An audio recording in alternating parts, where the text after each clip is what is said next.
వరి కావాల్సిన పని లేదు. రాజుగారు ముందు జాగ్రత్తగానే ఉన్నారు. అందుకే పెద్ద ఆపద తప్పింది. వినీల్కి డౌట్ వచ్చి యశ్వంత్ని అడిగాడు.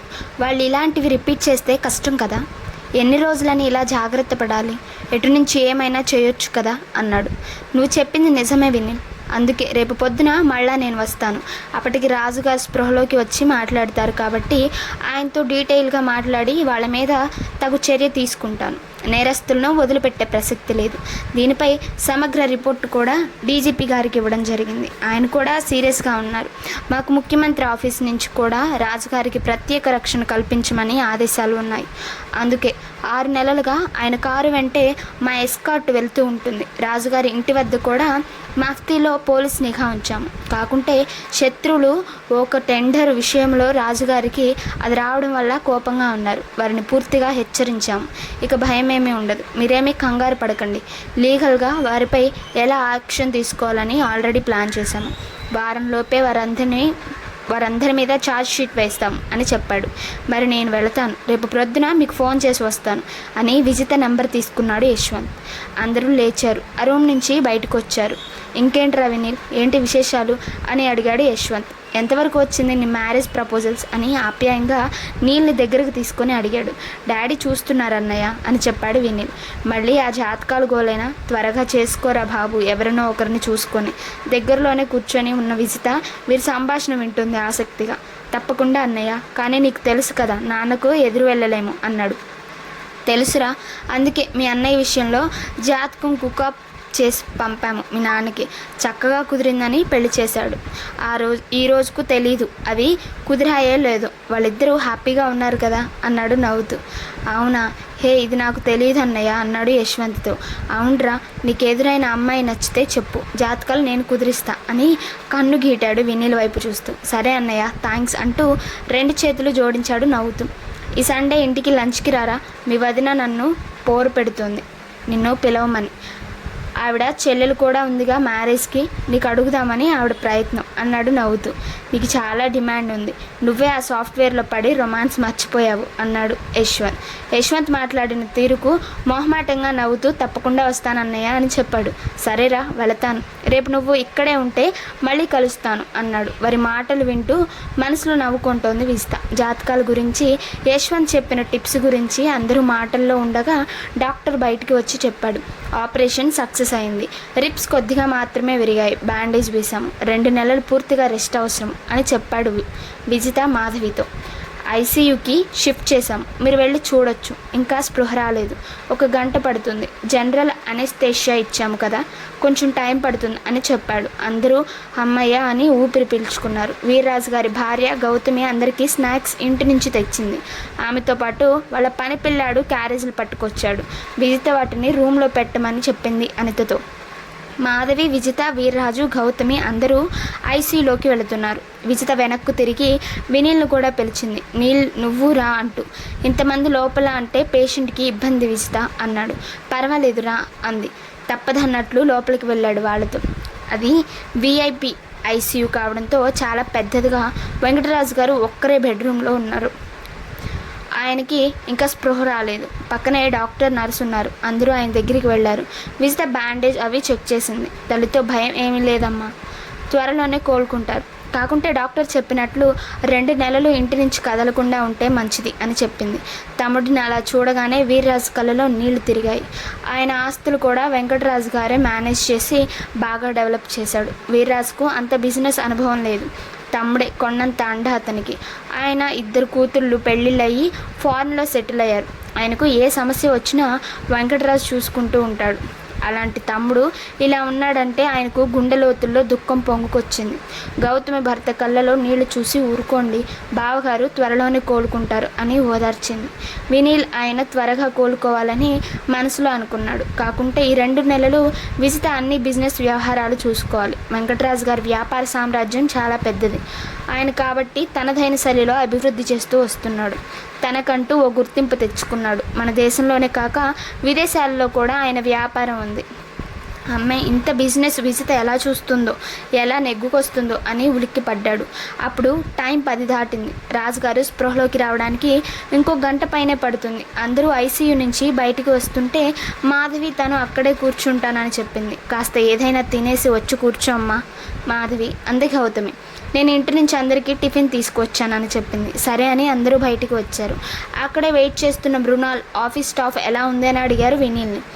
బాగానే ఉన్నారు మృణాల్, స్పృహలోకి రావడానికి ఇంకో గంట పడుతుందని చెప్పాడు వినీల్. సరే వినీల్, మేము రేపు వచ్చి కలుస్తాం రాజుగారిని అని చెప్పి వాళ్ళు బయలుదేరారు. వీర్రాజు వినీల్ని తీసుకొని రూమ్లోకి వెళ్ళాడు. ఆడవాళ్ళ ప్లేట్స్లో స్నాక్స్ పెడుతున్నారు. ఎవరికీ ఆకలి లేదు. అందరూ డల్గా ఉన్నారు. ఏదో మొక్కుబడిగా ఆ పూటకు తినాలి కాబట్టి తప్పట్లేదు. వినీల్ రాత్రి ఫ్రూట్స్ డైట్ కాబట్టి కొన్ని ఫ్రూట్స్ తీసుకున్నాడు థ్యాంక్స్ చెప్తూ. ఇదేదో బాగుంది అని అందరూ వినీల్నే ఫాలో అయ్యారు. ఎందుకంటే ఎవరికి తినే మూడ్ లేదు. తినడం అయిందనిపించి కాఫీ తెప్పించుకున్నారు. వీర్రాజుని గౌతమిని ఇంటికి వెళ్ళమని చెప్పింది విజిత. వీర్రాజు గారు అప్పటికే బాగా డల్గా ఉన్నారు. ఆయనకి కొంత అనారోగ్యం కూడా ఉంది. సమయానికి మందులు వేసుకొని ఎర్లీగా పడుకోవాలి. అందుకే ఎక్కువ శ్రమ తీసుకోరు. వెంకటరాజు గారి మీద ఆధారపడుతున్నారు ఎక్కువ భాగం. పర్వాలేదురా విజ్జి, ఇక్కడే ఉంటాం ఇవాళ. వద్దు పెదనాన్న, మమ్మీ నేను ఉంటాము. వినీల్ని కూడా రిక్వెస్ట్ చేశాను, అతను తోడుగా ఉంటాడు. డాడీకి స్పృహ వచ్చేటప్పటికి ఇంకా గంట పడుతుంది. ఏదైనా ఉంటే నేను మీకు కాల్ చేస్తాను అంది. సరే అని ధైర్యం చెప్పి వీర్రాజు గౌతమి ఇద్దరు లేచారు. వీర్రాజు వినీల్ దగ్గరికి వచ్చి కొంచెం శ్రమ అనుకోకుండా చూసుకో బాబు అని చేతులు పట్టుకున్నాడు. అయ్యో సార్ భలేవారే, నేను చూసుకుంటాను, ఏమీ పర్వాలేదు. రాజుగారు త్వరగా కోలుకుంటారు, నాది పూచి అన్నాడు భరోసా ఇస్తూ. చాలా మంచివాడు అయ్యా నువ్వు అంటూ వినీల్ భుజం తట్టి బయలుదేరారు. మాధవి ఐసీయూలోకి వెళ్ళింది రాజుగారి దగ్గరికి. విజిత కళ్ళు మూసుకొని అక్కడే కూర్చుంది. తండ్రి యాక్సిడెంట్తో బాగా డిస్టర్బ్ అయ్యింది. మొహం బాగా వాడిపోయింది. వినీల్ తండ్రితో ఫోన్లో మాట్లాడి విజిత దగ్గరికి వచ్చి కూర్చున్నాడు. విజయ్ ఆర్ యూ ఓకే అని అడిగాడు. ఏమీ అర్థం కావటం లేదు వినీల్. డాడీ వెనుక ఇంత కుట్ర జరుగుతుందంటే భయంగా ఉంది. అదేమీ వరి వద్దు విజయ్, యశ్వంత్ అన్న చెప్పాడు కదా, మీ నాన్నగారు పోలీస్ డిపార్ట్మెంట్ని ఎప్పుడూ అలర్ట్ చేశారు. అందుకే ఇవాళ సేఫ్గా ఉన్నారు. రేపు మార్నింగ్ యశ్వంత్ వస్తే ఎలా వాళ్ళని శిక్షించాలో ఆలోచిస్తారు. అప్పుడు వాళ్ళకు భయం కలుగుతుంది. అంతా బాగానే ఉంటుంది. నువ్వు ఎక్కువ ఆలోచించుకు ఈ సమయంలో అన్నాడు. నాకు నీ సహాయం కావాలి నీల్ అంది. నాన్నగారు కోలుకునేందుకు కనీసం 2 నెలల పైనే అవుతుంది. పెదనాన్నగారు కూడా అంత ఆరోగ్యంగా లేరు. మా వాళ్ళని ఎవరిని నమ్మాలంటేనే భయంగా ఉంది. ఈ సమయంలో నా మనిషి అంటూ ఒకరు ఉండాలి నాకు తోడుగా. అది నువ్వైతే నాకు ధైర్యంగా ఉంటుంది. ప్లీజ్ ఉంటావా అంది. నేను మీ పక్క ఇంట్లోనే ఉంటాను కదా విజ్జి, నీకు ఎప్పుడు ఏ అవసరం ఉన్నా వెంటనే వస్తాను అన్నాడు. అలా కాదని నా కోసం 2 నెలలు లీవ్ పెట్టు, మా ఇంట్లోనే ఉండు. ఈ బిజినెస్ వ్యవహారాలు నాకు అంతగా తెలియవు. నాన్నగారు కదిలే పరిస్థితిలో లేరు కదా, నేనే అంతా చూసుకోవాలి. నువ్వు నా పక్కనే ఉంటే నాకు ఈజీగా ఉంటుంది. ప్లీజ్ కాదనకు. అమ్మో 2 నెలలు నా జాబ్ వదిలేసి నీతో ఉండి మీ బిజినెస్ చూడాలా ఆశ్చర్యంగా అడిగాడు వినీల్. నా ఉద్యోగం ఉండదు విజ్జి. ఇప్పుడున్న ప్రాజెక్టులో అతి కీలకమైనవి నా చేతిలో ఉన్నాయి. నేను వారం లీవ్ పెట్టినా కంపెనీ ఊరుకోదు. వాళ్ళు సంవత్సరానికి ఇచ్చే జీతం నేను నెలకే పే చేస్తాను వినీల్. ప్లీజ్ నన్ను అర్థం చేసుకో. నీకు ఎలా చెప్పాలో తెలియట్లేదు. ఈ 2 నెలలు చాలా ఇంపార్టెంట్. నేను చాలా టైం వేస్ట్ చేశాను. నాన్నతో అసోసియేట్ అయి ఉంటే ఇప్పటికి కొంత తెలిసి ఉండేది. అంతా నా తప్పే అంటూ బాధపడుతోంది. రేపు నాన్నగారు ఇవన్నీ నాకు అప్పచెప్తారు. నేను బిక్కమొహం వేయాల్సి ఉంటుంది. ఆయనను చాలా ఇబ్బంది పెట్టాల్సి వస్తుంది. ఈ కంపెనీలో ఇప్పుడు జాబ్ వదిలేస్తే నాకు అమెరికాలో గ్రీన్ కార్డ్ అవి అన్నీ కోల్పోవాల్సి వస్తుంది విజ్జి. నేను చాలా ఇబ్బంది పడాలి. మరి మనకు పెళ్ళైతే నువ్వు ఇండియాలో ఉండక అమెరికా వెళ్తావా అనుమానంగా అడిగింది విజిత. అయ్యో విజిత, అసలు ఏమీ లేకుండానే నువ్వు గాలి మేడలు కట్టేస్తున్నావు.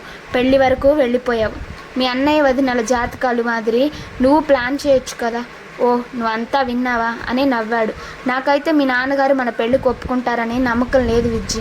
కానీ నేను ఎప్పటికీ నీ బెస్ట్ ఫ్రెండ్ని. నీ ఉద్యోగం నీ బిజినెస్ రెండు నెలల పాటు చూడాలంటే మటుకు చాలా కష్టం అవుతుందేమో, చూడాలి. కానీ ముందు మీ నాన్నగారు క్షేమంగా ఇంటికి వచ్చి హ్యాపీగా ఉంటే ఆయనతో ఆలోచించి ఎలా చేయాలో ప్లాన్ చేద్దాం. ఆయన మైండ్లో ఏముందో మనకు తెలియదుగా.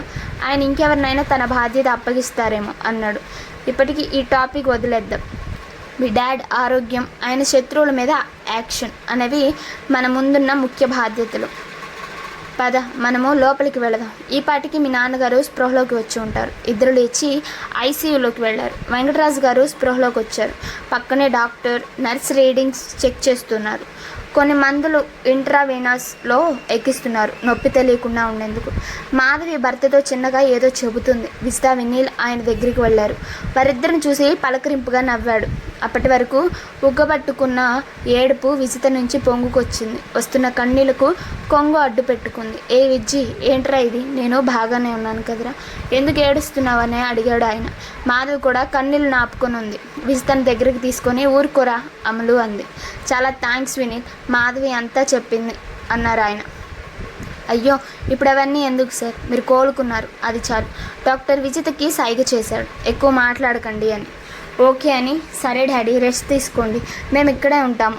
వినీల్ ఇక్కడే ఉంటాడు మాకు తోడుగా, పొద్దున్న వస్తాము. ఇప్పుడు మాట్లాడితే మీకు ఇబ్బంది అవుతుందని చెప్పి తల్లిని వినీల్ని తీసుకొని బయటికి నడిచింది. ఆ ఫ్లోర్లో విఐపీలకు కేటాయించే రూమ్స్ ఉన్నాయి. ఐసీయూలో ఉన్న పేషెంట్కు తోడుగా ఉండేందుకు విఐపీ రూమ్స్ ఉన్నాయి. ఆ రోజు విఐపీ పేషెంట్ ఒక్క రాజుగారు కాబట్టి ఆ ఫ్లోర్ అంతా ఖాళీగా ఉంది. ఒక్క రూమ్ విజిత వాళ్లకు, మరో రూమ్ వినీల్కి కేటాయించారు. అప్పటికే టైం 12 కావడంతో అందరూ అలసిపోయి ఉన్నారు. విజిత, మాధవి తమ రూమ్లోకి వెళ్ళారు పడుకునేందుకు. అక్కడంతా ఖాళీగానే ఉండడంతో ఓ పెద్ద సోఫాలో కూర్చున్నాడు వినీల్ తన ల్యాప్టాప్ పెట్టుకొని. అతనికి రాత్రి మేల్కోవడం అలవాటే. తను సబ్మిట్ చేసిన ప్రాజెక్ట్ మీద మెయిల్స్ చూస్తున్నాడు. కొన్ని చేంజ్ రిక్వెస్ట్లు ఉన్నాయి కోడింగ్లో, అవి సరి చేస్తూ కూర్చున్నాడు. అక్కడే కాఫీ వెండింగ్ మెషిన్ ఉండడంతో అబ్బా గ్రేట్ అనుకుంటూ కాఫీ పట్టుకుంటున్నాడు. వెనకనే విజిత కూడా నిలబడి ఉంది. నాకు కూడా ఇవ్వు అంది. హే, ఇంకా నువ్వు పడుకోలేదా అన్నాడు వినీల్. లేదు వినీల్, కొంచెం టెన్స్గా ఉంది. అబ్బా ఎందుకంత, డాడీ ఓకేనే కదా? అంతా ఓకే. అయితే మీ నాన్నగారు రేపు డిశ్చార్జ్ అయ్యి ఇంటికి వచ్చేస్తారు. జరిగిన దానికి కొంత బాధ ఉంటుంది, తప్పదు. నేను చెప్పినంత సులువు కాదు, కానీ అదృష్టం కొద్దీ ఆయనకేమీ కాలేదు. అది గాడ్స్ బ్లెస్సింగ్స్.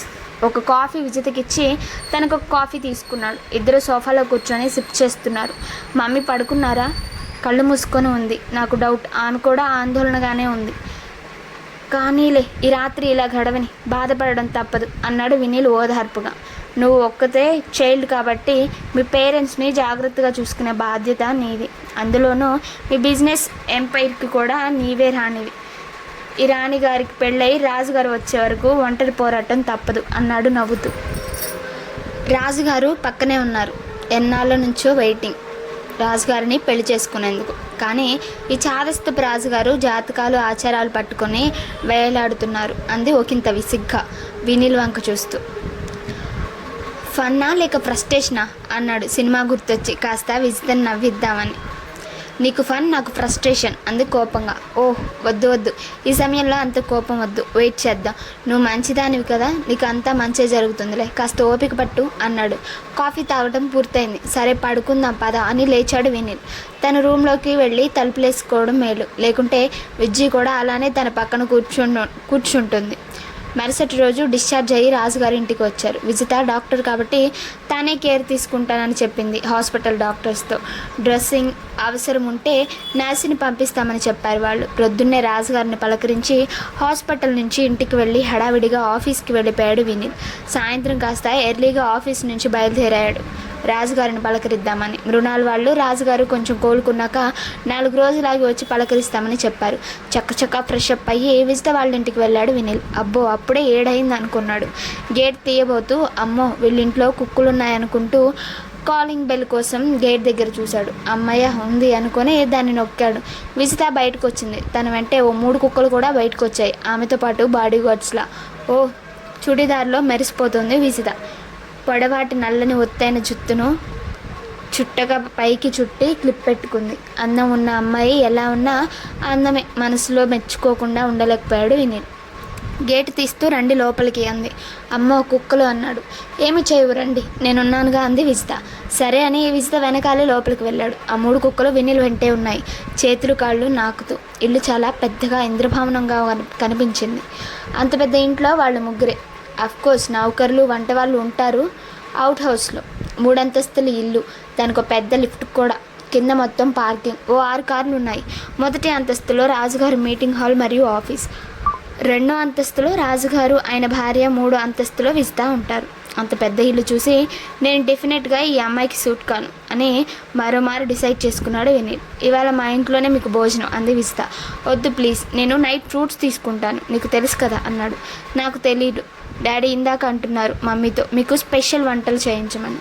లిఫ్ట్లో 2వ అంతస్తుకి వెళ్ళారు. రాజుగారి గదికి వెళ్ళారు. మాధవి అక్కడే ఉన్నారు. వినీల్ని చూడగానే రాజుగారి మొహం వికసించింది. రాబోయ్ అంటూ ఆప్యాయంగా పిలిచాడు. అక్కడే కుర్చీలో కూర్చున్నాడు వినీల్. ఎలా ఉన్నారు సార్ అని అడిగాడు. బాగానే ఉన్నాను నీల్, కాకుంటే కదలలేకుండా ఉన్నాను. రిబ్స్ ఒత్తుకొని నొప్పిగా ఉంటున్నాయి. బ్లడ్ ఇచ్చి నాకు పునర్జన్మనిచ్చావు, నీ రుణం తీర్చుకోలేనిది. గాడ్ బ్లెస్ యూ అన్నారు. అయ్యో నాదేముంది సార్, మీకు ఆ సమయంలో బ్లడ్ ఇవ్వడం చాలా హ్యాపీగా అనిపించింది. విజిత అడిగింది వినీల్ని.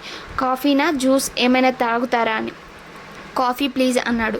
పోలీస్ కమిషనర్ యశ్వంత్ పొద్దున వచ్చాడు. అన్ని పాయింట్స్ డిస్కస్ చేశాము. నా అనుమానాలన్నీ చెప్పాను. మీ అన్నయ్య క్లాస్మేట్ అటు కదా అతను అన్నాడు. ఎస్ సార్ అన్నాడు వినీల్ విజిత ఇచ్చిన కాఫీ తాగుతూ. నీ నుంచి ఒక పెద్ద హెల్ప్ కావాలి వినీల్. అయ్యో చెప్పండి సార్, షూర్గా చేస్తాను. నా పరిస్థితి నీకు తెలుసుగా. ఇంకో 2 నెలలు బెడ్ నుంచి కదిలే అవకాశం లేదు. విజిత్కేమో బిజినెస్ కొత్త, అంతా హ్యాండిల్ చేయలేదేమో అనిపిస్తుంది. కాస్త నువ్వు అమ్మాయికి తోడుగా హెల్ప్ చేస్తే బాగుంటుంది. గైడెన్స్ నేను ఇస్తాను, నువ్వు మేనేజ్ చేయగలవని నా నమ్మకం. కానీ సార్, నేను మా కంపెనీలో కొన్ని ముఖ్యమైన ప్రాజెక్ట్స్ హ్యాండిల్ చేస్తున్నాను. వాటికి ఇబ్బంది అవుతుందేమో అని సందేహం వెలిబుచ్చాడు. ఒకటి చేద్దాం నీల్, మా బిజినెస్లో ఎక్కడ నీ అవసరం ఉంటుందో అక్కడ నువ్వు హెల్ప్ చేయి. అది నీకు ముందే చెప్తాను. నీకు ఏ ఇబ్బంది లేకుండా చూస్తాను. మీ మేనేజ్మెంట్తో కూడా మాట్లాడతాను. మీ డైరెక్టర్ ఒక అతను నాకు బాగా క్లోజ్. అతని రిక్వెస్ట్ మీద మీకు మా కంపెనీ సాఫ్ట్వేర్ ఆర్డర్ ఇచ్చాము. మీ కంపెనీకి వచ్చినందువల్ల నాకు చాలా మేలు జరిగింది. ఒకటి, నువ్వు రక్తదానం చేసి నా ప్రాణం కాపాడావు. ఇంకొకటి ముఖ్య విషయం, రానున్న 2 నెలలుగా మా బిజినెస్లో నీ సహాయం కావాలి అని చెప్పాడు. సరే సార్, నేను ప్రయత్నిస్తాను. మీ నమ్మకానికి థ్యాంక్స్ అన్నాడు. మెనీ థ్యాంక్స్ నీల్ అన్నగారు రాజుగారు. ఆయనకు కొండంత భారం దింపినట్లయింది. విజయ్ ఇండస్ట్రీస్ అతనికి 6 ప్రాణం. దాన్ని జాగ్రత్తగా కాపాడుకుంటూ వస్తున్నాడు. వినీల్ మీద రాజుగారికి బాగా నమ్మకం ఏర్పడింది. అతను సమర్థుడు.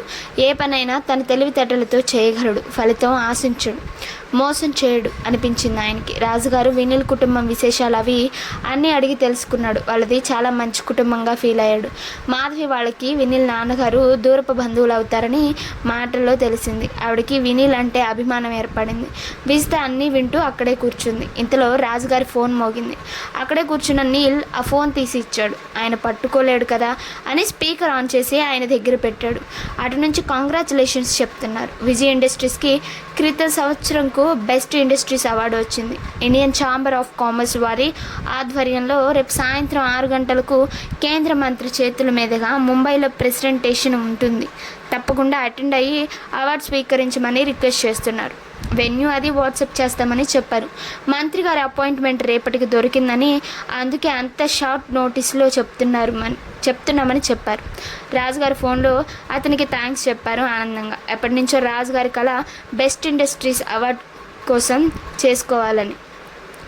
ఇవాళకి నెరవేరింది. విజితని పిలిచాడు. ఏంటి డాడీ అంటూ వచ్చింది. ఇంట్లో ఏ స్వీట్ ఉంటే అది తెచ్చి ఈ అబ్బాయికి అమ్మ అన్నాడు సంతోషంగా. ఏంటో నీతో అన్ని శుభవార్తలే వస్తున్నాయి నీల్ అన్నాడు. ఇతని వల్లే అంటారా డాడ్ అంది విజిత అనుమానంగా వినీల్ వైపు చూస్తూ. ఏమోనమ్మా, నాకు అలా అనిపిస్తుంది. నేను ఈరోజు మీ ముందు ఉన్నానంటే ఇతనే కదా, ఒప్పుకుంటావా అన్నాడు. ఒప్పుకుంటాను డాడీ అంది. వీడియో నచ్చినట్లయితే లైక్ చేసి సబ్స్క్రైబ్ చేసుకోండి.